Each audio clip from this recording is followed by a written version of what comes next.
Hello, this is Friday afternoon, March 13th at 1 p.m. I'm Ann Hepfer. I'm the local health officer for Huron and Tuscola County Health Departments. With me today is Christy Suber, and she's a social worker at Tuscola County Health Department.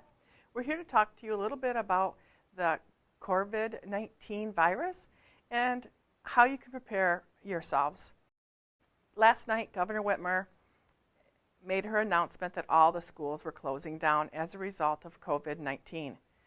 That can be very scary for all of us in the community. It's not that there is an enormous amount of infection being reported at this time, although we've just started testing. It's not the amount of infection in our community that should scare you or put you in panic. We're preparing because we want to knock the virus out at a very early stage so that we don't have big peaks in our healthcare system that cause our hospitals to be overwhelmed. That's why at this point you'll see those closures. We're asking you, though, to be prepared for what could come in the future. Currently, everything's pretty stable, and we got this. But again, we don't know what's going to happen in the future. So we're asking you to prepare by having extra food and water, any food that you might need for about 2 weeks period of time, because it could come to the economy being shut down for almost 2 weeks. Do we want that to happen? No. But again, if we don't tell you to prepare, you're going to be in trouble. So, I've talked to you enough about preparedness and making sure that you have everything that you need for a 2-week period of time. Christy's going to be here, though, to talk to you about the emotional wellness. This is very stressful.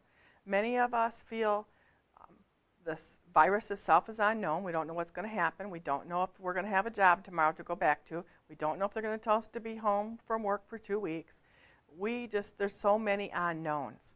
But we don't want you to panic, and Christy is very soothing. She's going to give us some great tips on how we can get through this all together as one.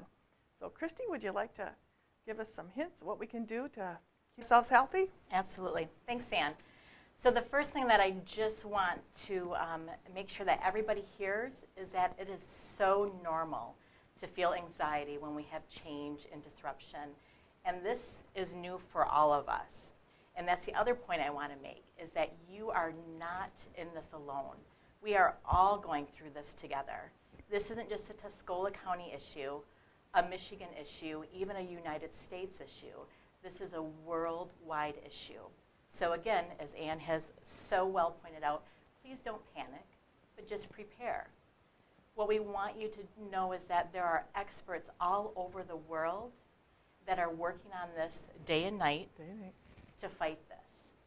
And so that should provide you some reassurance. We also want you to help others and to be kind to others, because we also know that during this time, because we're seeing this disruption and we're feeling other people's anxiety and worry, that can run over into our own anxiety and worry and how we may treat others. So think about your neighbors. Think about how you might be able to help somebody while you're still taking the precautions that are outlined by the CDC. And know that not everyone that we may know will have the same sort of resources that you may have right now. So you might have the opportunity to help out a neighbor. If you find that you yourself are without the resources that you need, I want you to go ahead, pick up your phone if you have it, search for local churches or community organizations around you and give them a call and ask them how they may be able to help you. Specifically, let them know what you may need, and they will help you find out if they have it in the area or how you can locate that. The other thing I want you to know is I want you to be speaking to your children about this. Please talk to your kids in ways that they are going to understand. You know your child the best, and so you know how you are going to need to talk to them about this epidemic. Share facts with them and let them ask you questions and answer the questions the very best that you can. You are not going to have all the information. We don't have all the information. We go to the CDC and we look up their information.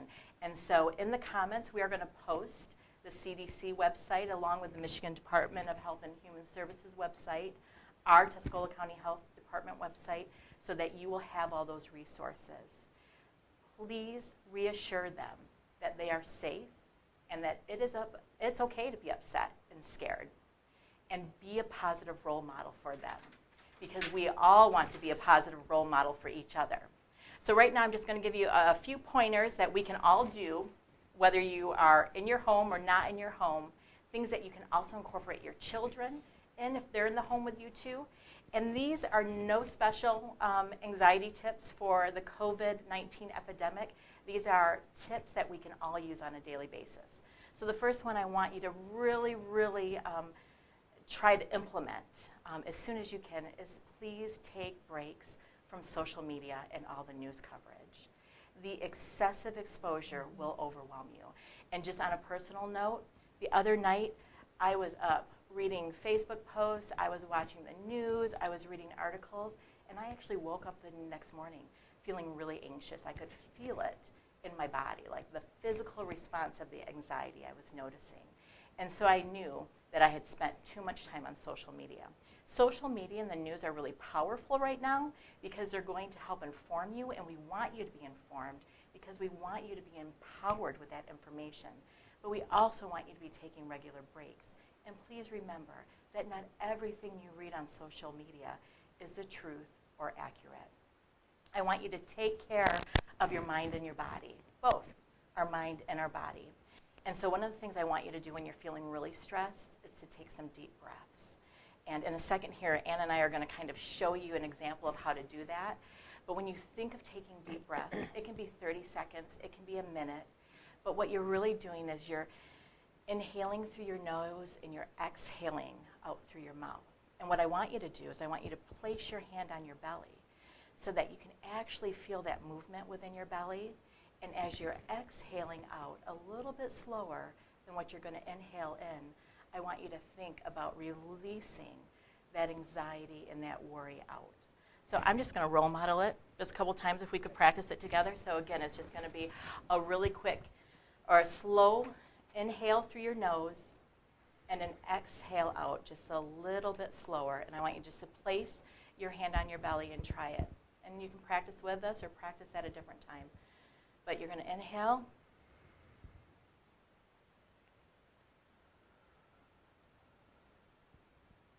And then you're going to exhale that. And you're going to feel that calm. So do it in a quiet room. Turn off, your social media around you. Maybe you want some light music or maybe just dim lights. But close your eyes and spend some time doing that. And that's a practice that you can teach your children too. I want you to think positive, hopeful thoughts. And that is a key in everyday life. And again, something that we want to role model to our children. Talk to others about how you're feeling and what's going on for you. If you are in home and you may not be able to leave your home, you can still call, text, video chat, but stay connected to those that support you. And if you don't think of somebody that you can readily contact to support you, there are some helplines. And we will put some information in the comments about those helplines too. I want you to get up. I want you to stand. I want you to stretch your muscles. If you can walk outside, take a brief walk outside. If you can't walk outside, walk in your house, walk around your house. But get up and keep moving. And then drink water. It is great for your mind. It is great for your brain. That hydration will help our mood. And try to minimize your caffeine intake. The caffeine intake, too much caffeine can sometimes make us feel jittery and nervous. And I want you just to have confidence in yourself and confidence in those that you love and the people that are your support system. I want you to have confidence in us, that we are all in this together and that we are going to help you and work with you to get what you need and how you need it. Thank you. Thank you, Christy. That was great. Okay. Some really good, valid points. And as a reminder, if we're going to say that you're going to be home for 2 weeks and everything shuts down and we're all going to be home for 2 weeks, this is spring. It may be beautiful outside. Don't be afraid to go outside. You do not need to be locked behind your doors. Go outside, open a window, get fresh air, breathe. The infection's not outside and not hanging around, lingering around your home. It's where people mass gather. It can be at the grocery stores, the restaurants. Just take some basic precautions and wash your hands. Wash your hands with soap and water, because we know that the hand sanitizers are a shortage right now. That doesn't stop us from getting good cleanliness by just using a bar of soap and water and washing your hands for 20 seconds. I hope the information we provided you today will help you feel a little bit more calm about this and understanding that there are a lot of people working out here for you in public health. For more information, you can go to our website, our local website, Huron County Health Departments or Tuscola County Health Departments, and follow CDC. All the links that you will need, you will find at our website. So again, take care, and we'll see you soon.